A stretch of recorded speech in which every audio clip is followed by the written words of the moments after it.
Fratelli, the Rugby podcast. The Italian Rugby podcast. Fratelli, the Rugby podcast. The Italian Rugby podcast. The Italian Rugby podcast. The Italian Rugby podcast.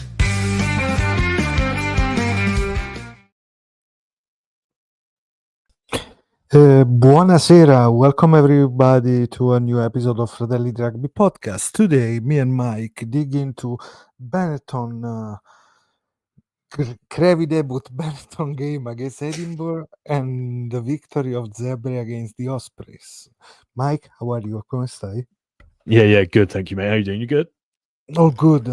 I just went to the central station of Sofia to get some boxes with the Pandoro, Panettoni, all the Italian stuff that my mom sent through car. Oh, bless her, mate.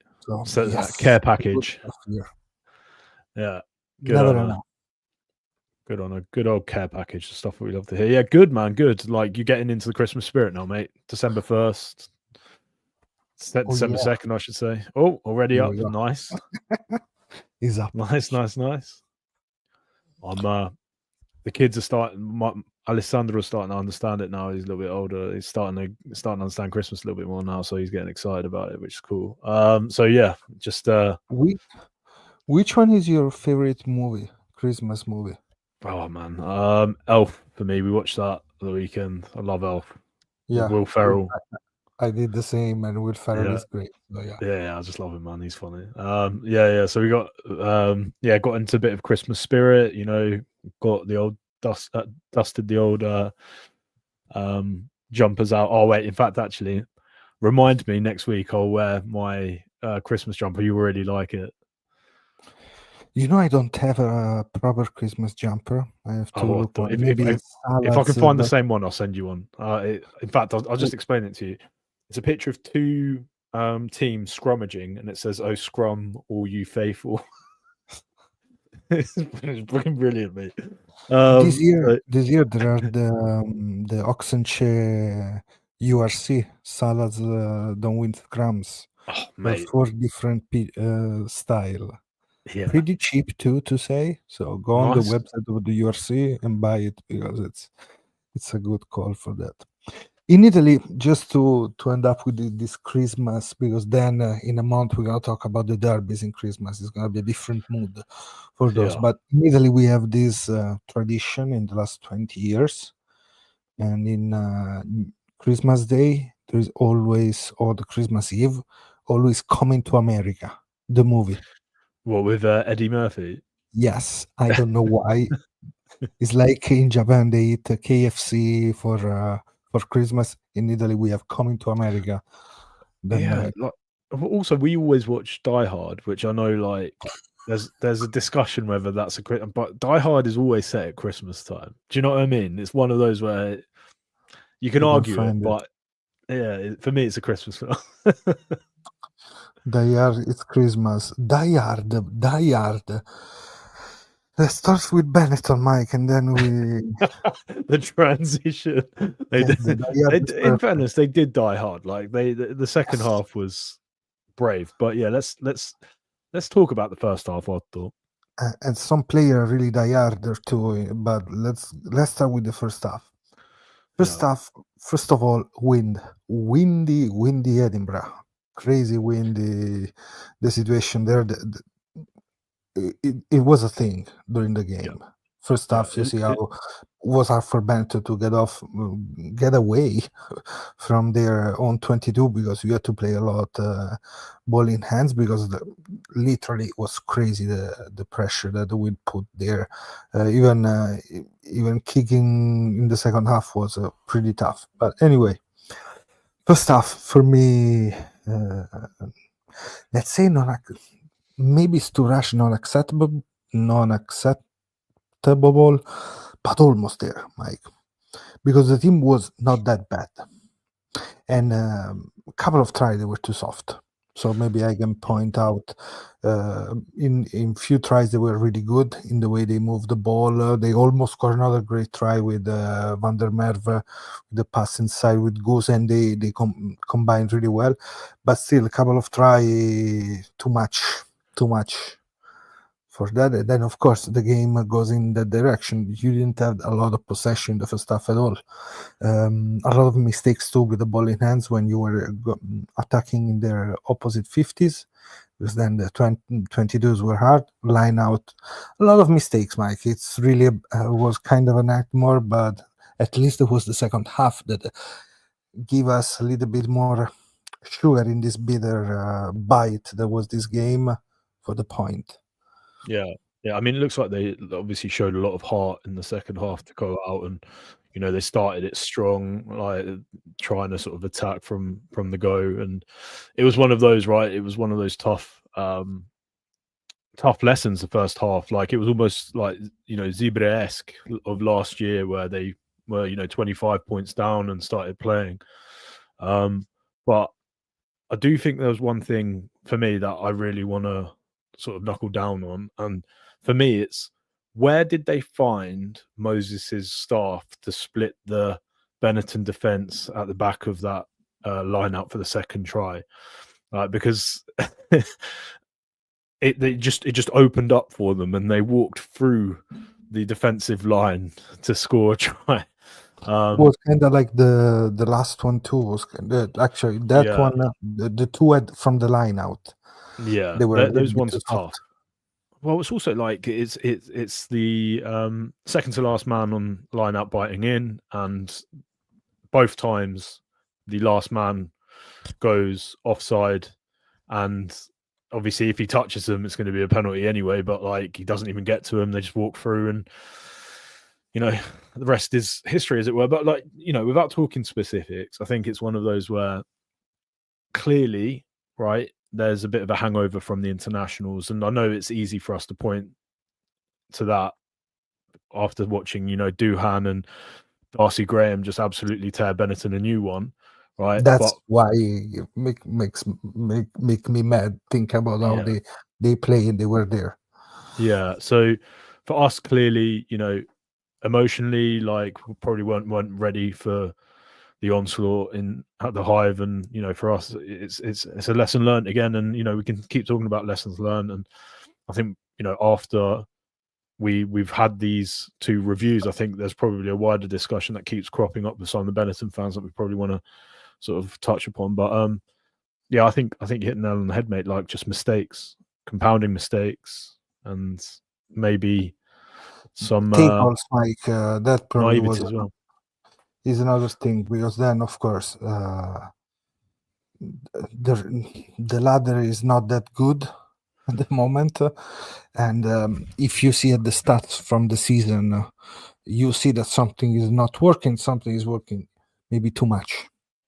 Say that too. I'm gonna point out a couple of stuff, so let me just open one of the Benetton in attack, 10th position for points scored, 10th position for try scored, meters gained, 15th position, Mike, and the same for defenders beaten at the moment, which make completely sense, because we attack, sometimes we see how it clicks, but if not, it's really hard. But we are the team that kicks maybe the most, almost, because kicks from hand. About to ask that then. Benetton is second in that, but also is in 5th position for turnover lost. 3rd for tackle made, but they are second for missed tackles too. 79% accuracy on the tackle. Last year was 83. They ended up with 83%. So those are some of the stuff, and the line out is going is not performing as well, and I'm gonna stop there.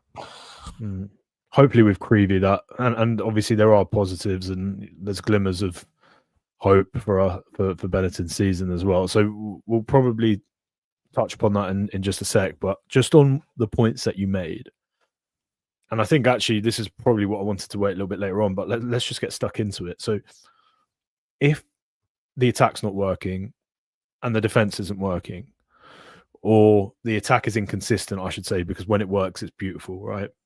But it's not consistent.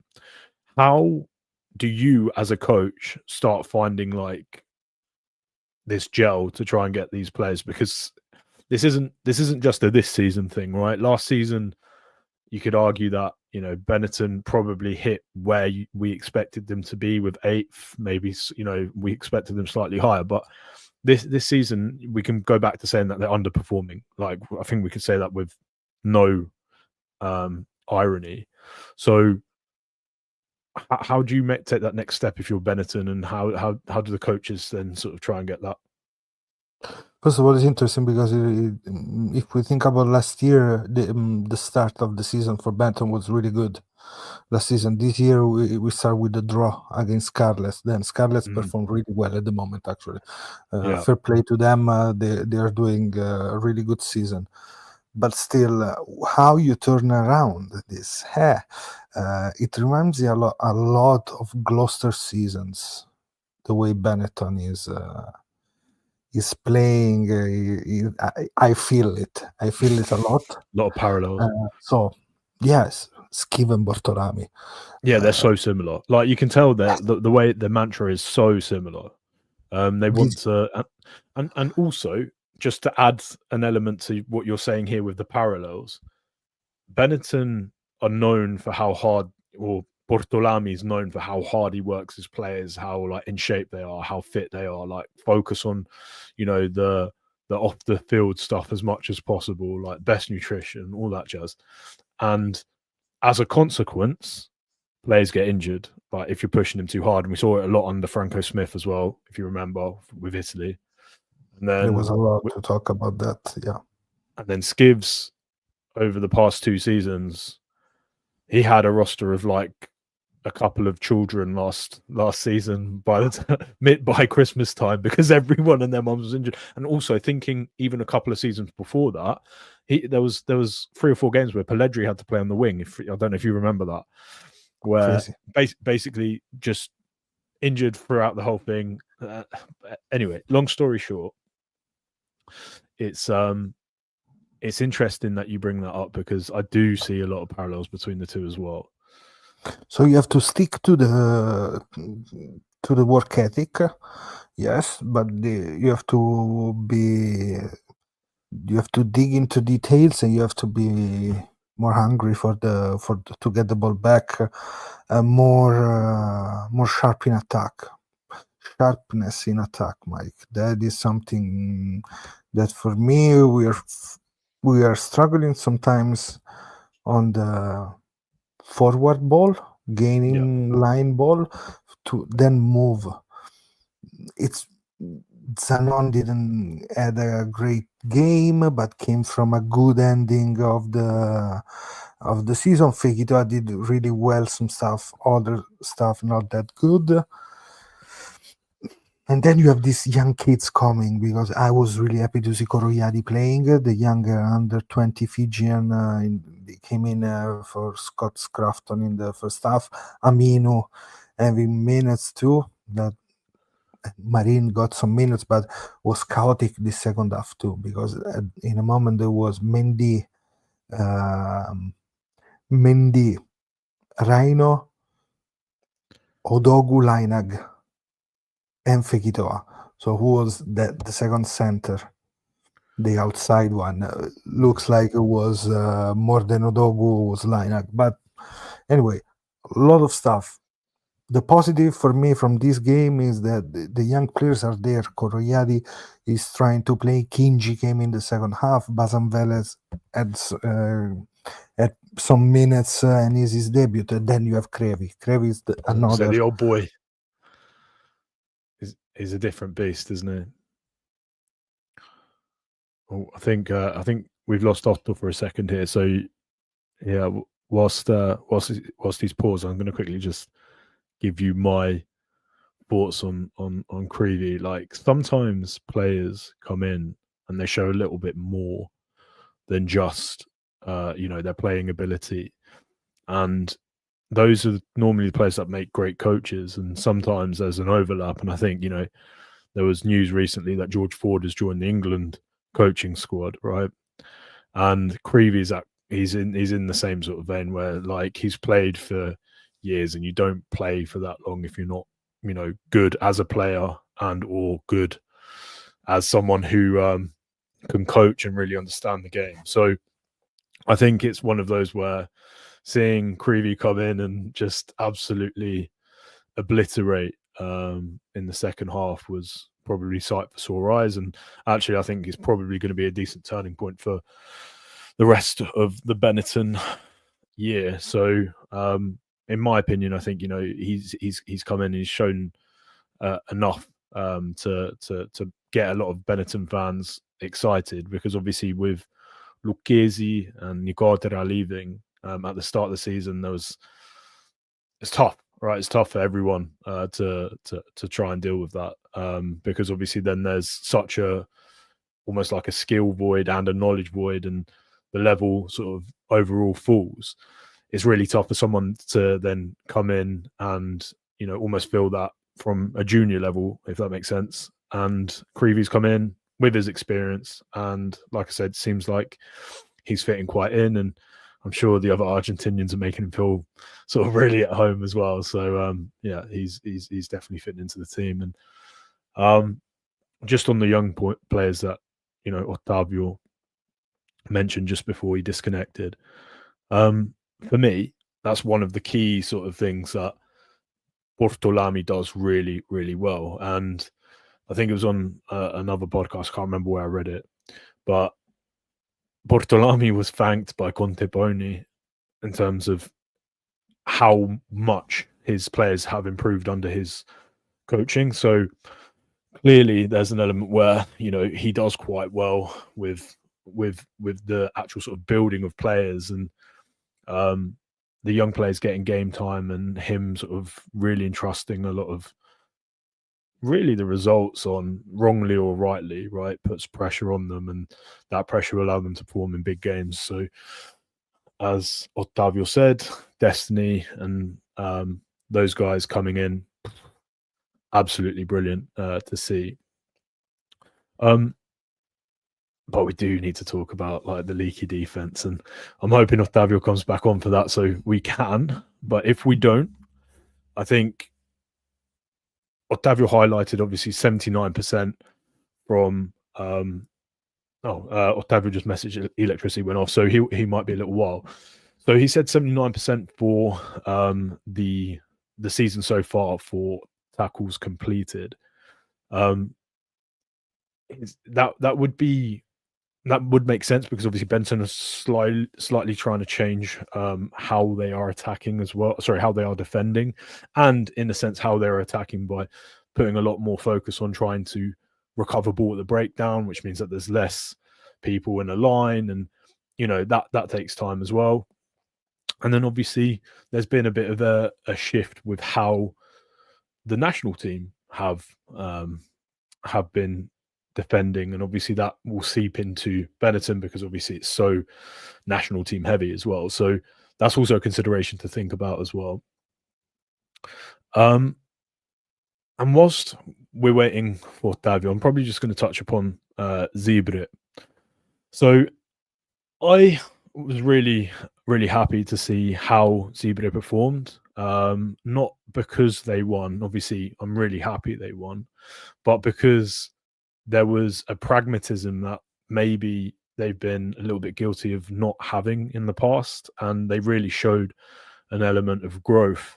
And I know I bang the drums about how young and inexperienced this team is, but they are young and inexperienced, but they are starting to learn from their mistakes of the past couple of seasons where they've lost close games. And it definitely felt like this could have been a game that last season they probably would have lost.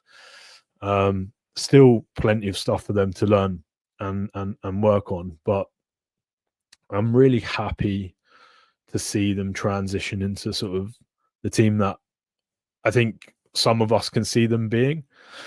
And on top of that, they've been really under the pump, both with information off and on the field, and how they're perceived. And again, these are young sort of 21, 22 recent under 20 grads, and they're on social media, they see and read everything as well. So there's probably a bit of a chip on the players' shoulders to try and prove that they belong, and that they are improving. And I think we saw a little bit of a more of like a cathartic release at the end of the last game for that reason. So young players are doing well, really happy to see. And I think it's one of those where there's plenty to be excited about for Zebre. So I'm probably just going to go in and start breaking down Zebre. I think for me, there was definite it was definitely more sort of interesting to see how they utilized Trulla. Obviously, he was popping up everywhere, similar to sort of how I suppose Ioane plays in the national team, where he goes from wing to wing, and when they're going wide, he tries to create an additional overlap just by running it across. And actually, we saw that on Jezzy's first try, where he was on one side of the field, and I didn't even notice him sort of transition across, but he must have sprinted on the other side, and he gave the try assist, which was frankly stunning to see because of where he started off on the field. So this little sort of unseen work where players are working really hard to try and get to the other side is fantastic. And I think Jersey again sort of maybe putting some questions in Quesada's mind ahead of the Six Nations and just trying to cause a bit of a headache at selection time. Last season obviously speaks for themselves. Obviously he was getting a lot more of the ball than the other Italian wingers, and there's always going to be discussions about how complete he is and how he might fit in terms of how Gonzalo wants to play, because obviously it's different horses for different courses, and potentially might not have the aerial game that he might want, especially if World Rugby are going to implement the rules that we saw during the Autumn Nations of the no blockers during kicks. And it's going to be interesting to see sort of how our wingers adapt to that, because if you look at the other teams and you look at like England and you look at Ireland and particularly those two, I suppose, you look at like who they have on the wing and how brilliant they can retain ball. That's something that obviously we traditionally have struggled with. Obviously, it looks like there's a big focus from Gonzalo to try and sort of try and improve our ability at the breakdown. So, sorry, at the kick chase. So yeah, hopefully we see Jersey in the mix, and like I said, it's not going to be from lack of effort, because frankly, I thought he was brilliant last weekend. I thought it was absolutely fantastic. His second try as well, like for all intents and purposes, I thought that was going to be not, typical opportunity miss, slapped up, trying to sort of catch into to try not to knock it on, but catch it. But he had glue on his hands and he managed to catch it. Yeah, brilliant on that side. And again, talking about the pragmatism, Fratelli I thought was absolutely outstanding. Darre doing a lot of the hidden dog work, which was interesting. He's a player who was at Benetton until sort of early this season, and he just didn't have much game time at Benetton. Obviously, he's gone over to Zebre, and he's just got this quality about him that I don't think I've seen in other tens. I think Garbi's is a very different 10 that we have. Alan is maybe slightly more towards like Alan as a mold, where he's quite happy to take it to the line and get hit, but in the process he wants to obviously get someone through. He's a bit of a workhorse in that respect, and I think actually he's got a big future ahead of him. When we spoke to Toa Halafihi in our interview during the World Cup, or I think it was just after the World Cup, I can't remember exactly where it was, he said that Darre can do stuff that no other 10 that we have can, and he said that without sort of an ounce of irony. It wasn't like a throwaway comment. So I think there's probably an element of the swagger that we can see from him as a player now, and hopefully what he comes into in the future as well. So it's going to be interesting to see sort of how he develops there. The only other thing I was going to add to the discussion was full score, which I thought was, again, brilliant. He clearly, obviously, is really trying to cement himself as number one for Italy. Obviously, right now, personally, I would put him at second after Martin Pejarello, but it's close. And if he can keep playing the way that I know he can play, and we've seen at the start of the season, and he could potentially be starting the odd game as well, although he probably is just as good as an impact player as well. So it's going to be interesting to see sort of where that ends up as well. Bear with me, everyone. Just going to have a quick look. Okay, cool. So Ottavio's probably going to be out for the rest of this. So if there are anyone that is listening that has any questions or anything, feel free. I'm going to try and keep this slightly more interactive as opposed to me just talking to you guys. So if there's any of you guys that have, any opinions about, any of the coaching staff, anything that happened this weekend, anything that needs to change, anything that needs to improve, please just comment away, and obviously we'll just chat about that. But yeah, it's interesting to see how Zebre approached the Ospreys game. I think there's a lot to be said about Brunello, and at the start of the season, obviously we were all quite excited about his appointment, albeit at the it's bittersweet, because obviously I think a lot of us also liked Fratelli and what he was trying to implement, and maybe some of us felt that he deserved more time. But I think it's interesting to see how Brunello's come in, and clearly he holds quite a lot of weight with the team and has this aura of performance, and he's just a sage, wise old man. So yeah, it's interesting to see sort of how he is developing as a coach under new environment, and also how the players are adapting to him and his tactics. Claudio, do you think that Jesse should play for Italy or not? Honestly, I think Jesse has the potential to be a very, very, very good national team player. But the question I'm going to ask you is, if Jesse plays, right, assuming that you're saying that you'd like to see him start, who does he start over? Because Monty is frankly undroppable for us at the moment. Then Pani, when he's back, I would say Pani probably has more sort of utensils at fullback than Jesse might, although Jesse is interested in playing. Then obviously we've got Capuozzo, and I can see that you've written Trulla, but here's a question for you then.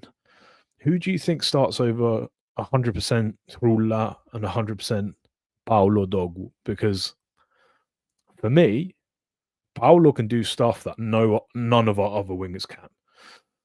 Just none, right? Like he's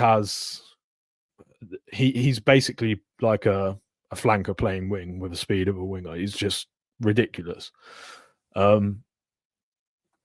And then obviously we've got other people to consider as well. People like Mori.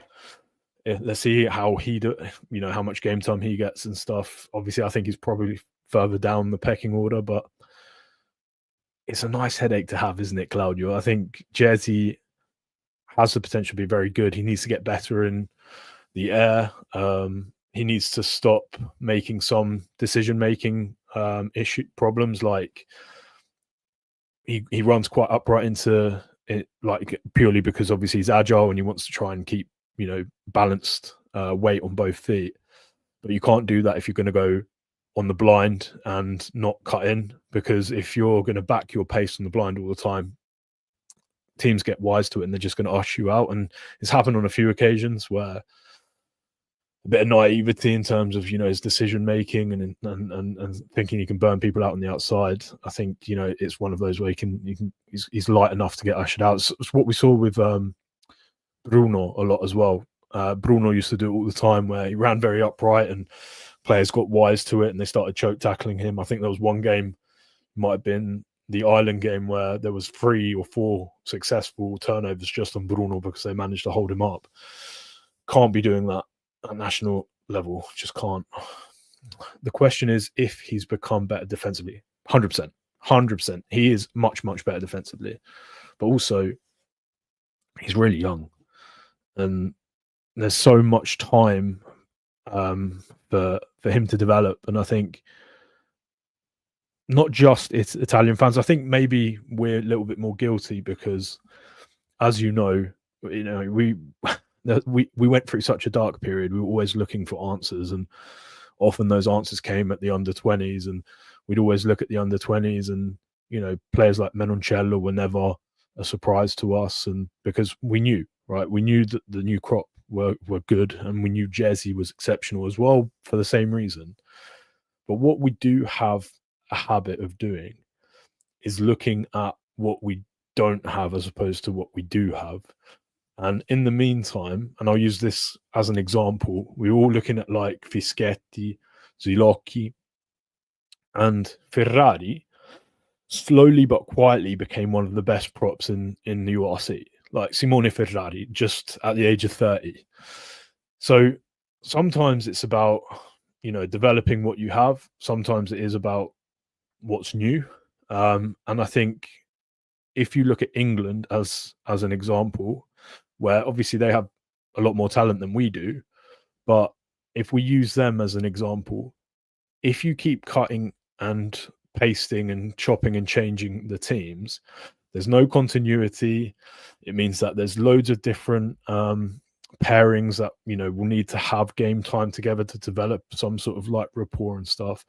And then you look at the teams that didn't have that talent, and I'm speaking specifically about Wales in this instance as well, where they were so dominant around, you know, the when they were in the Grand Slam 2019, I think it was, where like they couldn't afford to chop and change, so they had to make the most of what they had, and they ended up, you know, overperforming arguably. We need to be more conservative with chopping and changing. Just because we have the talent doesn't mean it's the right time to change him. And I think if we're going to see Jersey, I hope it's not because we're rushing him in to a Six Nations without having tried him in the summer or autumn at test level. So this was a really long-winded way of answering your question, but I needed to sort of explain the context. Do I think Jersey should play for Italy? Yes. Do I think it should be during the Six Nations? Probably not. Probably not. If Quesada says he's good enough to play, great. I'm going to be so happy to see him, but I would be concerned that he has been rushed in. But it is now that he's scoring a lot of tries, mate. He's again, right? If we're looking at points of difference, Jersey just has that. He's got that cold-blooded assassin try-scoring ability that, again, you know, maybe some of our other wingers don't really have, which is weird to say for wingers, but they'll have sort of different attributes. Whereas he is just so, like, he knows where that white line is and he knows how to get there. And it's just one of those where he just manages to get there and finds a way of scoring, even if it looks sort of ridiculous. So I get that, but also and this is a factor for you to consider, he gets a lot of ball at Zebre. He gets a lot more time and space in the URC. And when you scale that to test level where there's less time, there's less space on the pitch, you have to start understanding, okay, well, how are we going to then break the line? Because only certain players can do it. And I'm looking at Capuozzo, I'm looking at Darcy Graham. And then you look at sort of the two South African wingers as an example. Colby can run through people. Like he's strong enough and powerful enough to run through people. Kurt Lee Aronson, very similar.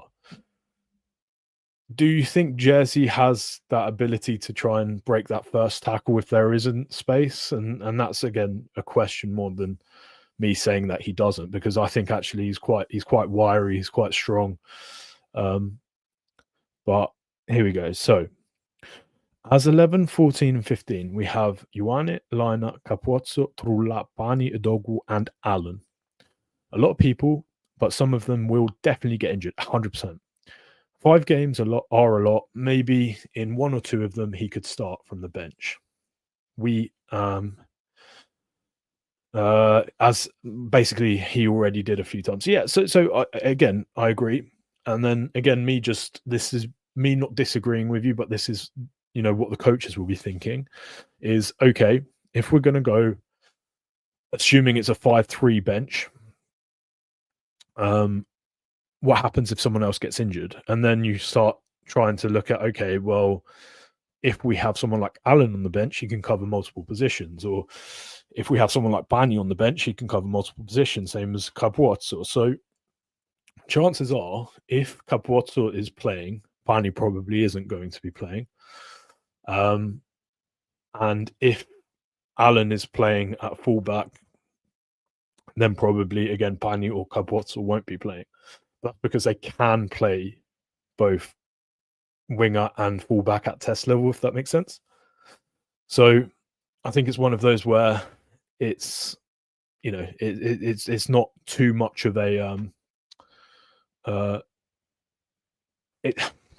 he needs to get better rounded if he wants to be on the bench at test level. That's basically what I'm saying. Because if you look at Darcy Graham, let's compare Jersey to Darcy Graham, and obviously that is a real compliment to Jersey. Darcy Graham isn't the best in the air. He is basically there to score tries, which means that his wing is more often than not exposed. He can't kick particularly well. And that's why if I was a Scotland coach, I'd probably look at Carl Steyn to start there, because he's better rounded. He may not be a better player in terms of scoring tries, but he's a better rounded player. Does that make sense? So for me, it's one of those where if we're able to see Jersey develop as we're all hoping that he can, he probably will be a 50 plus cap Italian international. Like I would not be surprised. But there's also some fantastic players in and around that conversation as well. Paolo Dogui being one. Had he not been injured and damaged his Achilles, I reckon he probably would have started every single game for Italy. Also, bear in mind that Quesada, recruited him from Wasps at Stade Francais as well, so they know each other very well. So there's also an element of that as well. Not nepotism per se, but like if a coach knows a player better and has built like a stronger relationship with them, then more or less they're going to be in the conversations. So there's also consideration. And I appreciate, obviously, we've gone from very, very briefly touching on Benetton to Zebre to now the national team, but it's only a few weeks away, and we're going to be talking about the Six Nations. So glad, obviously, you brought it up, Claudio. So let's talk a little bit more about the forwards for Zebre.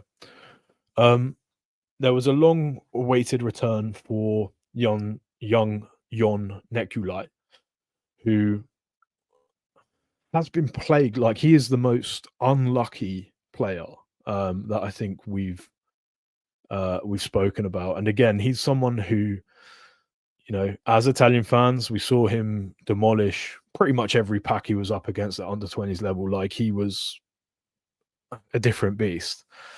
And he struggled with the transition to URC level and as a result, obviously, national team level. But after a long sort of awaited return, he was starting to get a couple of minutes here and there, to the point where he started. And I thought he was sensational. And I mean this, when he started, I thought he was brilliant this weekend. And it pains me to see him go off again at 33 minutes. I'm hoping it's just precautionary, but from what I understand, he had a shoulder injury and there was complications, and maybe he was rushed back a little bit, and he got it. Basically, long story short, he is a player that clearly every single coach that has seen him behind the scenes thinks he's good enough to start, and we saw a little bit about that. This weekend, where he carried well, but in the close as well, like in the scrum, he won a few scrum penalties. And again, like, we forget that he's like 21, 22 years old, man. Like, he's a pup. He could be, again, like a really interesting player for those of you guys who don't follow Italian rugby to watch, because we've seen him for a while. We always thought he would be there or thereabouts, and for those first 30 minutes of that game, he was like brilliant, like taking 3 or 4 players, defenders out, per carry. And like I said, the scrum penalties, what he was doing at line out as well, he was just busy. So let's hope that he remains fit. He can string, a good few games without getting injured, and he comes back into the discussion for Italy in the not too different future. Yeah, Kip's 100%. So Kip said he's the kind of player who just needs games. Yeah, he is. He's 100% that player. And I think if we're going to pull a parallel from anywhere, I think Billy Vanapola said in a podcast, can't remember when, so I do apologize. Hopefully someone can link it. But he said that if he doesn't play, he's the kind of player that needs to string games. If he doesn't play, he feels like he's more likely to get injured. Like, he doesn't perform as well. His body doesn't feel right. I think Nekulai just needs to string, a few games together. It was a big encouraging sign that he was picked for to start. Frankly, I thought it was, a touch from Brunello, with Nocera frankly being brilliant last season as well. And he stood up. He stood up. Let's hope he's not injured. Let's hope he's just precautionary. There's a big couple of games with the derby coming up as well, so we'll see with that. Claudio. Okay, so Claudio said, well, Zebre are going to be sold. All the players have to go somewhere else.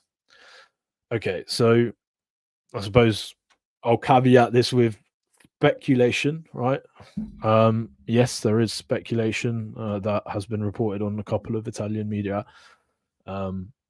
outlets, and we've spoken about it very briefly, how Zebre are technically up for tender. Chances are, if they're going to go somewhere with money. There's a few people who, frankly, are loaded in the Serie A elite. So for those of you guys who, again, don't follow Italian rugby, don't know it too well, Serie A elite is the top level of Italian rugby outside of the URC. So it encompasses, traditionally it was 12 teams, obviously trimmed down a little bit post-COVID, as pretty much every league has.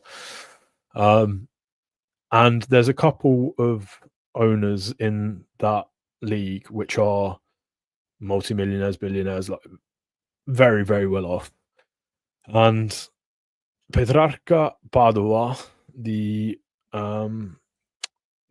owner, has multiple times expressed interest in terms of, moving into the URC, and has obviously apparently approached again. It's going to be interesting to see sort of how that conversation develops, because frankly, it's going to be it's a major change, right? We're taking rugby out of a region completely, like elite level rugby out of a region, and we're bringing it closer to technically what you could consider the rugby heartland, which is Veneto.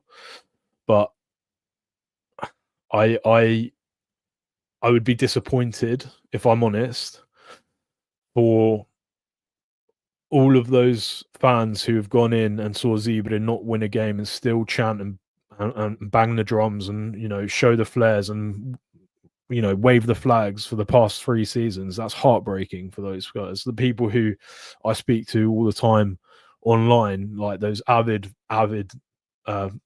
Zebre fan who like have followed them in the rough times, like those are the people who really like suffer from all this. So it would suck for them, and I think, you know, as an extension, we should be wanting to grow the game. So with that point, Kips, you've asked how likely is that if we hold out we can pinch a Welsh license? I mean, that would be the ideal, wouldn't it? That would, even if it meant not having a franchise in Rome, which I think is I can't keep saying how much I think that is the next step for us as a rugby playing nation, having something, you know, in Rome, further south, providing, you know, that bridge to the talent down south. And we know there is talent down south, because if you look at the current national team, how many of them are from Rome? 4 scores from Naples. Licata, before he got injured, was in the conversation. He's from Sicily. Like there's so many people who have not had the opportunity to elite rugby who have still managed to get to the top level, even though they don't have that exposure. They didn't have that pathway. They don't have the teams that, you know, the Veneto region have. Like, they've come in and they've, you know, cream always rises to the top, they say, right? So right now we need to find a way of unlocking the South. And obviously that was a big proponent of the current administration's policies pre getting voted in. So it's going to be interesting to see if that is something that we could potentially do in the future and have a franchise, but not to the expense of Parma. For me, it would be, in an ideal world for me, frankly, it would be Parma. If the owner wants to buy Zebre Parma, it stays in Parma, and he could potentially use Petrarca as like a feeder club for Zebre. That would be great. And then a third franchise in Rome. But we don't live in an ideal world. So that's what makes it tough. Sorry, and just reading the chat as well, because I went off on one a little bit. Rome would be better than Veneto. Yes, absolutely. Well, a few years ago, the Federation under Gavazzi administration decided to close this. Okay, yeah, so this is interesting. Centri di Formazione Rugbistica in Avellino, Benevento, and Catania, which are the core of rugby in the southern region. Yeah, so it's funny you say that. Again, you know, it's one of those where geographically, Italy isn't the most accessible country. Obviously, not just because of the large landmass. It's obviously quite mountainous and it's quite difficult terrain to try and navigate. So it's not as easy for those of you guys who live in England, for example. It's not as easy just to say, okay, well, you know, it's easy. You can just drive down, or you can just jump on a train or whatever. It's a big old country. So when there is an opportunity to have a centre of formation further south, I would strongly advise having, as again, just, you know, speaking objectively more than anything, I'd strongly advise having something slightly more accessible for, you know, the southern talent, and being more proactive with you know, talent identification down south, which is something, again, I'm hoping that we hear from the new administration, because it's one that's rung true for a lot of Italian people. I think, frankly, the only people who thinks rugby should stay in the north are the people who live in the north. Everyone else who wants to see rugby grow in Italy, I think they're all for sort of other centres of formation. So it's going to be hopefully one that we see in the not too distant future. Guys, I've spoken a lot for the last 50 odd minutes or so.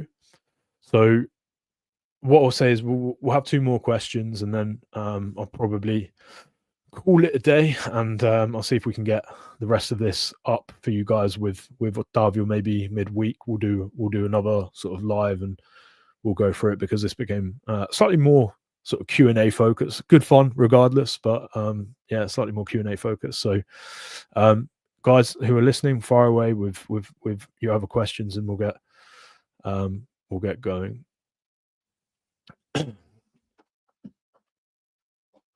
Go on, Claudio. So he says, I have a question about Capuozzo, and now he's building suspense. So please go ahead.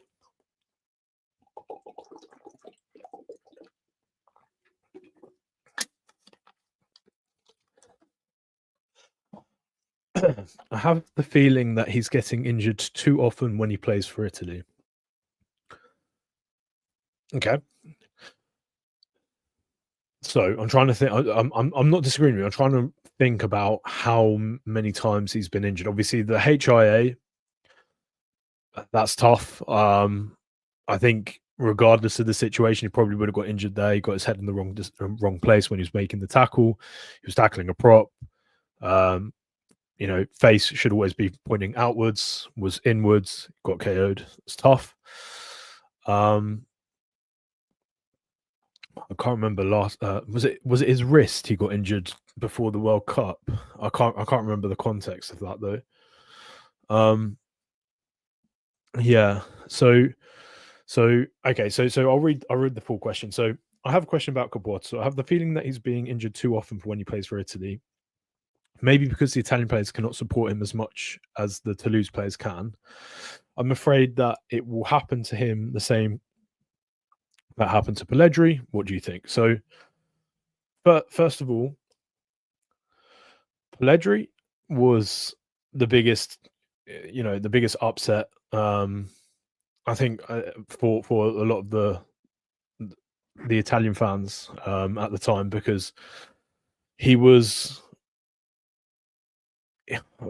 arguably he was one of the best back rows in the world at the time. And I know that people say that's a sweeping statement. I genuinely believe it's probably one of the best back rows in the world. Bearing in mind, I think he broke the most defenders beaten against a side against South Africa when we played them in 2019. So he was just a generational talent, and it's a shame that it cut off too soon, because it was quality. That said, Pellegrini played by the sword. Do you know what I mean? He lived by the sword, so he would go in and he was aggressive and he would throw his weight around, and he would his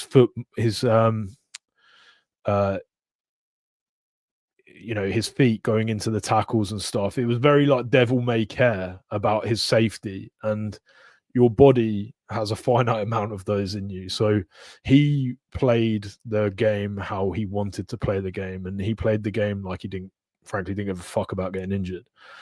And like I said, over test windows, that's probably true, where, like I said earlier, opposition's tougher, less space, more tackles, less time on the ball. Potentially that contributed to his injury. But then also we don't know what was going on in the background with Skivs, because as Ottavio and I said before he came off, like there was a point where 99.9% of the players at Gloucester were injured, and he was playing like a couple of kids he found on the street. So joking aside, like it's probably a contributing factor. So to answer your question about Capuozzo,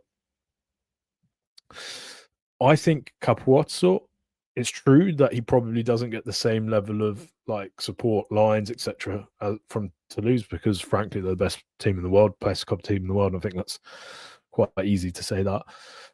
But I don't think he's getting injured because of the team. He may be getting injured because of the opposition, but it's not because he's getting, for example, we're getting like thrown into a line out and dropped or something along the lines of that. It's at fullback and wing, the game's probably quite similar. It's just different intensity.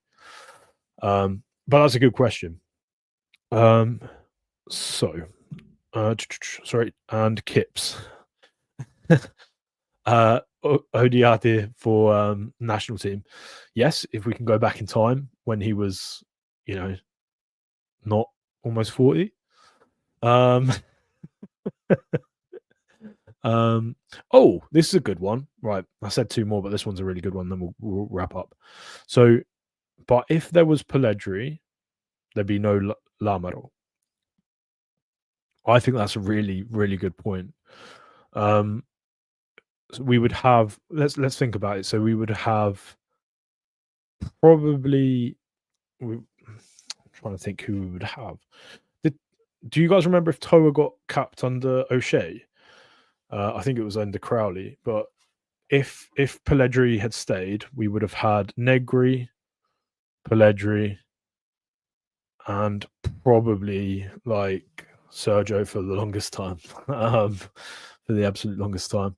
Although I think Licata was getting picked, so probably would have been, in a parallel universe, it probably would have been Licata captain for Italy,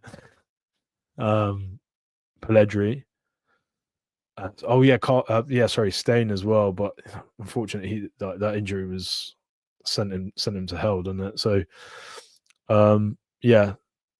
I mean, I would probably say, yeah, if Pellegrini was there, Lamaro wouldn't be the person he was, and obviously he's an integral part of New Italy. So, on that note, guys, I just wanted to thank you for keeping me company and basically listening to me riff whilst I was waiting for Tavia to come back. It has been an absolute pleasure speaking to you guys, and thank you for those of you guys who were answering questions. I think what we'll do, like I said, is we'll probably have a quick follow-up pod just to sort of answer any of the other questions and go over this in a little bit more detail. But as always, appreciate you listeners. So if you guys don't mind giving this a like, subscribing, obviously it's just a couple of us that do this. We don't have any external help, so it really does help with us trying to sort of grow the channel and get this under the right nose and frankly just speak the gospel of Italian rugby. So like, again, if you guys have I don't know, WhatsApp chat and there's people interested in Italian rugby, just give this a share. And again, appreciate your time. Obviously I can't do the outros, so you're gonna have to pretend that from this point we're gonna have some awesome music going. But thank you so much everyone for joining us, and have a fantastic week. Take care.